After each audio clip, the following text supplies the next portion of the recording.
Hi అండి, అందరికీ వందనాలు. అలాగే నా హిందూ సహోదరులకు ముఖ్యంగా హృదయపూర్వక వందనాలు చెల్లిస్తున్నాను. ఎందుకంటే ఈ మాటలు చెప్తున్నప్పుడు మీరు గమనించాలి, ప్రతి విషయాన్ని గమనించాలి. ఓ స్వామీజీ వందల సమూహము ఎదర కూర్చుని ఉండగా గ్రంథాల గురించి వివరిస్తున్నప్పుడు అది వాస్తవం ఏంటన్నది చెప్పకపోతే అబద్ధాలు చెప్పకూడదు మనుషులకు. ఏం చెప్తున్నా తెలిసి అతను యేసుక్రీస్తు పుట్టిన తర్వాత బైబిల్ వచ్చింది, అది కూడా 200 సంవత్సరాలు పోయిన తర్వాత వారి శిష్యులు రాశారు అంటున్నాడు. రెండోది ఖురాను మహమ్మద్ ప్రవక్త యేసుక్రీస్తు తర్వాత 500 సంవత్సరాలు పోయిన తర్వాత పుట్టాడు, తర్వాత 300 సంవత్సరాలు పోయిన తర్వాత వారి శిష్యులు రాశారు అంటే అది క్రీస్తుశకము ఇంచుమించు 1700 సంవత్సరాల్లో వచ్చింది, లేక ఇదేమో క్రీస్తుశకం 1800 సంవత్సరాలు వచ్చినట్లుగా మనం చెప్తున్నాడు. అయితే నిజమే, ఓకే, అలాగనుకుంటే బైబిల్ పాత నిబంధన క్రీస్తు పూర్వమునే తయారైంది, కొత్త నిబంధన క్రీస్తు శకము మొదటి శతాబ్దాన్నే పూర్తయింది. 66 పుస్తకాలు కూడా కొత్త నిబంధన పాత నిబంధన మొదటి శతాబ్దంలోనే పూర్తయింది. మహమ్మద్ ప్రవక్త పుట్టిన తర్వాత ఖురాను తయారైంది క్రీస్తు శకము 5వ శతాబ్దంలో, అంటే క్రీస్తు ఇప్పటికి 1500 సంవత్సరాలు అయింది.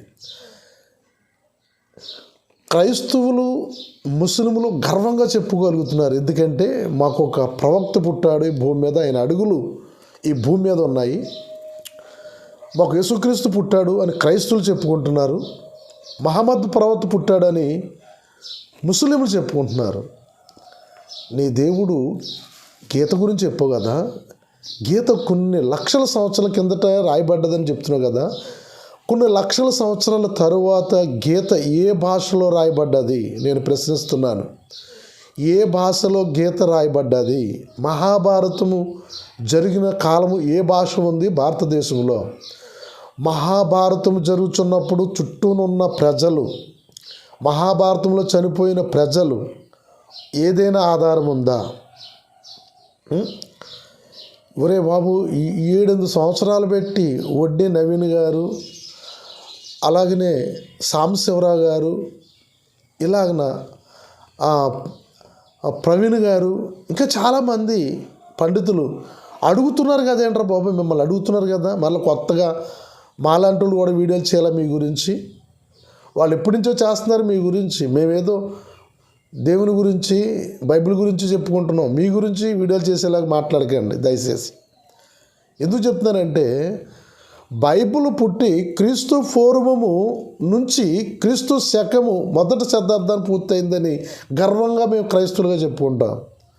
ముస్లింలు క్రీస్తు శకము 5వ శతాబ్దం నుంచి ఖురాను తయారైందని వాళ్ళు గర్వంగా చెప్పుకుంటున్నారు.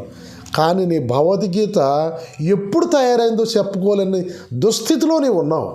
చెప్పాలంటే భగవద్గీత ఏ కాలంలో తయారైంది, ఏ భాషలో తయారైంది, ఏ లాంగ్వేజ్లో శ్రీకృష్ణుడు అర్జునుడు మాట్లాడుకున్నారు, వారు మాట్లాడుకున్న లాంగ్వేజ్ ముద్రింపబడ్డ ముద్రికలు ఏమున్నాయిరా నీ దగ్గర? ఆధారాలు ఏమున్నాయి? క్రైస్తవులకు ఆధారాలు ఉన్నాయి, ముస్లింకి ఆధారాలు ఉన్నాయి, హిందువులకి ఆధారాలు లేవంటే భూమి మీద నడిచిన నడవడిక లేదు. నువ్వు ఎక్కడో చెట్టు కింద కూర్చుని చుట్టలు కాల్చుకుంటూ రాశారని ఎవరు గరికపాటి నరసింహరావు గారు చెప్పారు. మీకు కావాలితే ఆయన వీడియోలు చూడు. చుట్టలు కాల్చుకుంటూ ఏ పని పాట లేక ఈ పంతులకి ఏమండి కాలక్షేపణకు రాసుకున్నారట ఈ పుస్తకాలన్నీ కూడా. అవన్నీ కూడా మా మీద రుద్దకండి. అది ఆచారాల కింద, అది సనాతనమని, కోట్ల సంవత్సరాల కింద రాయబడ్డదని నువ్వు మాటలతో చెప్పడం కాదు, ఆ గ్రంథాల్లో చెప్పిన మాటలు కాదు, మాకు ప్రామాణికము. భూమి మీద ఎక్కడైనా ఆధారాలు ఉన్నాయా? భూమి మీద ఆధారాలు ఉంటే మమ్మలను నిలబెట్టి అడగండి. ఇదిగో మాది సనాతనమైన ధర్మము, పురాతకాలం నుంచి ఉన్న ధర్మము, మాది ఎప్పటి నుంచో 7000 సంవత్సరాల కిందట మనకి అది సింధు నాగరికత బయటపడ్డది, కానీ కొన్ని కోట్ల సంవత్సరాల కింద నాగరికతలు మాకు ఉన్నాయరా బాబు అని ఆధారం చూపించండి. ఈ మహాభారతం ఏ భాషలో మాట్లాడారో నీకు తెలియదు, మాకు చెప్పవు, ఆధారాలు లేవు దానికి. ఏమండి నన్నయ్య తెక్కయ్య క్రీస్తు శకము ఇంచుమించు 1100-1000 సంవత్సరాల కాలంలో పుట్టారు వాళ్ళు రాశారు, అది సంస్కృతంలో రాశారు. సంస్కృతం వచ్చి క్రీస్తు శకము ఇంచుమించు 1300 సంవత్సరాలు అయింది. సంస్కృతం లాంగ్వేజ్ 1100 సంవత్సరాలు అయిందని ఇక్కడ మనకి ఆధారాలు ఉన్నాయి. మరి దాని మించి అక్కడ కనపడతలేదని నీ గ్రంథాలు, నీ సనాతన గ్రంథాలు ఎందుకు గొంతు చీల్చుకుని బైబిల్ మీద ఖురాన్ మీద పడి ఎడుతావు? నీ గ్రంథానికి ఆధారాలు చూపించాలి కదా, నీ భగవద్గీతకి ఆధారాలు చూపించాలి కదా. ఇక్కడ మాకు నువ్వు కోట్ల సంవత్సరాల కింద పుట్టించిందంటే దానికి ఆధారం ఏంటి? పుట్టించిందంటేని నాకు 1,00,000 సంవత్సరాల వయసు ఉందంటే ఎవడు నమ్ముతాడయ్యా?